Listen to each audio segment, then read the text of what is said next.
ऐसा बहुत सारा दिन भर में होता है। चलो जस्ट फॉर 2 मिनट्स आप आज के दिन की दिनचर्या को चेक करो। आज आप कितने बजे उठे, उठ करके आपने क्या किया, कितने बजे क्या खाया पिया, सारे दिन की दिनचर्या डायरी है तो उसमें नोट कर लो, नहीं तो मन की डायरी में नोट करके सुबह हम सपोज कर रहे हैं कि आप सुबह 6 बजे उठे, 6 बजे उठे और अभी रात्रि के 10:15 बज गए। चलो 8:30 बजे तक आप यहाँ आ गए होंगे।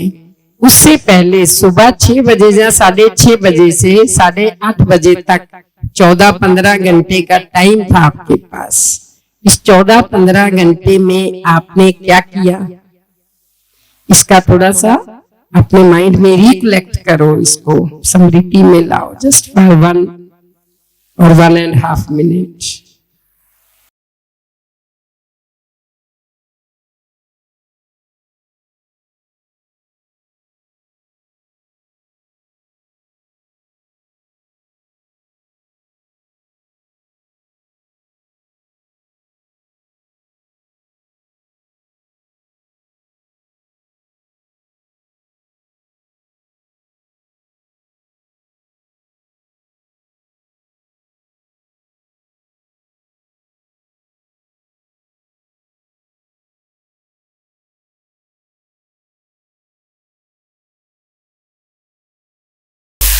शांति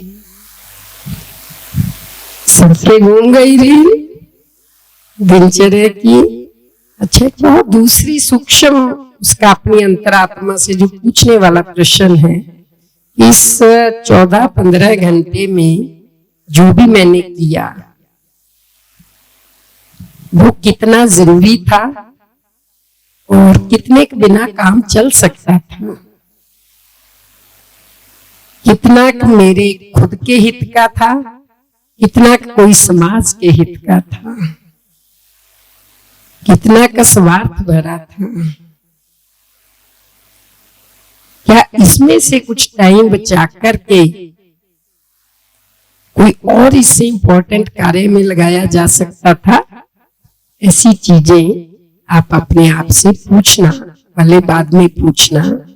जब आप इसको चेक करेंगे ना, आपकी अंतरात्मा जवाब देगी कि हाँ, दोपहर को 10 से 12 तो यूं ही गपशप मारते रहे, हो सकता था इस समय हम थोड़ा बहुत कोई मेडिटेशन कर लेते, कोई अच्छी बातें सुन लेते, किसी और का कोई समाज हित का कार्य कर लेते। मतलब एक बहुत बड़ी बदकिस्मती है कि अक्सर हम कहते हैं टाइम की कमी है। टाइम की कमी किसी के पास नहीं है, टाइम तो सबके पास एक समान है। नरेंद्र मोदी के पास भी 24 घंटे है, हमारे पास भी। वो पूरे देश को संभाल सकते हैं उस 24 घंटे में, और हम 24 घंटे में 4 मेंबरों को संभालते ही कहते हैं मेरे पास टाइम नहीं है। भगवान पूरे विश्व को संभाल रहा है, फिर भी हम जब बुलाते हैं वो हाजिर हो जाता है। उसके पास इतना टाइम कहां से आ गया?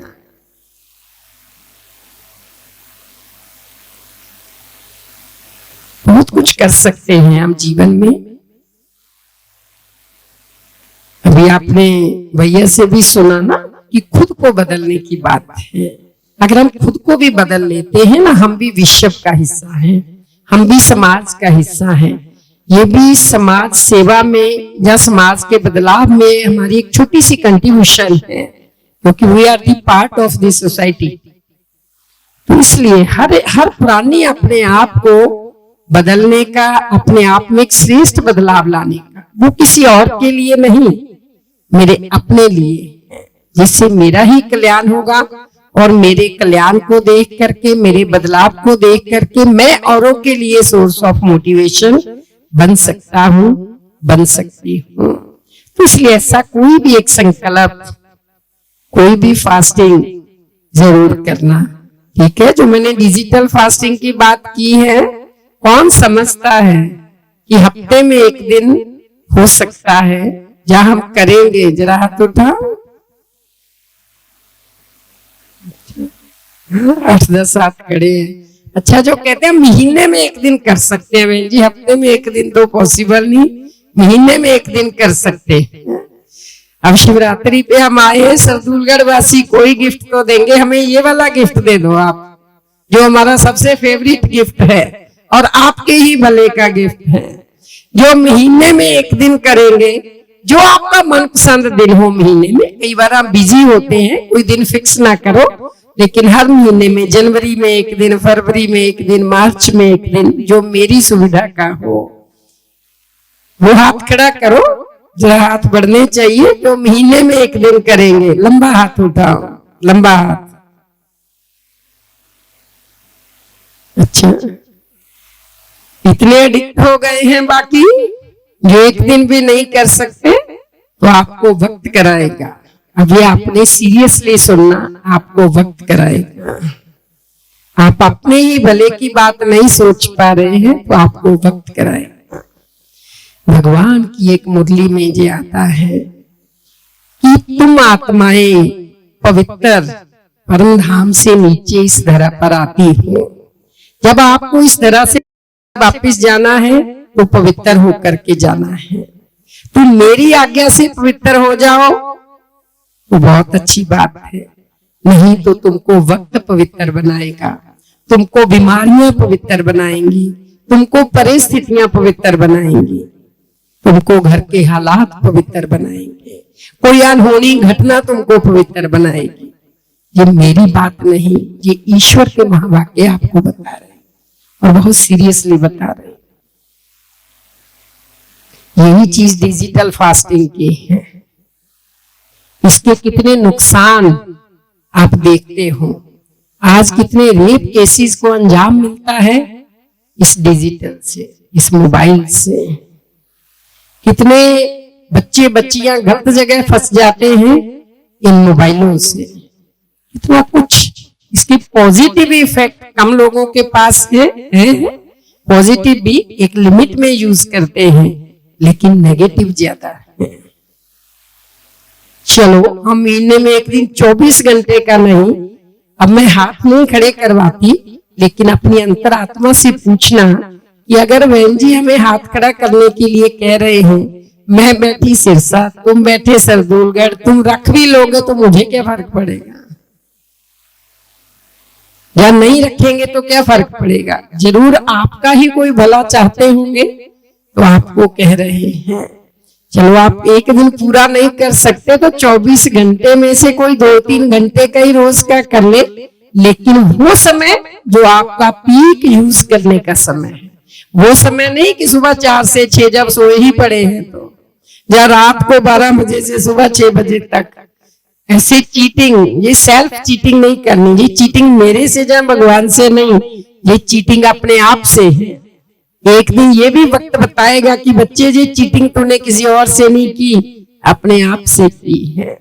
इसलिए जो समय आपका पीक का यूज करने का है, दिन का समय या रात का, जिस भी समय आप ज्यादा यूज करते हो, उसमें से कोई 2-3 घंटे ना यूज करने का आपको फास्टिंग करनी है। इस शिवरात्रि पर अगर ये संकल्प ले सके और उसका आपको कितना बड़ा शारीरिक, मानसिक, सामाजिक बेनिफिट होगा, तो आप उसका अंदाजा अभी तो नहीं लगा सकते, लेकिन जब आप फास्टिंग करेंगे तो आप उसका भी अंदाजा लगा सकते हैं और आपका जीवन बहुत बहुत खुशनुमा हो सकता है।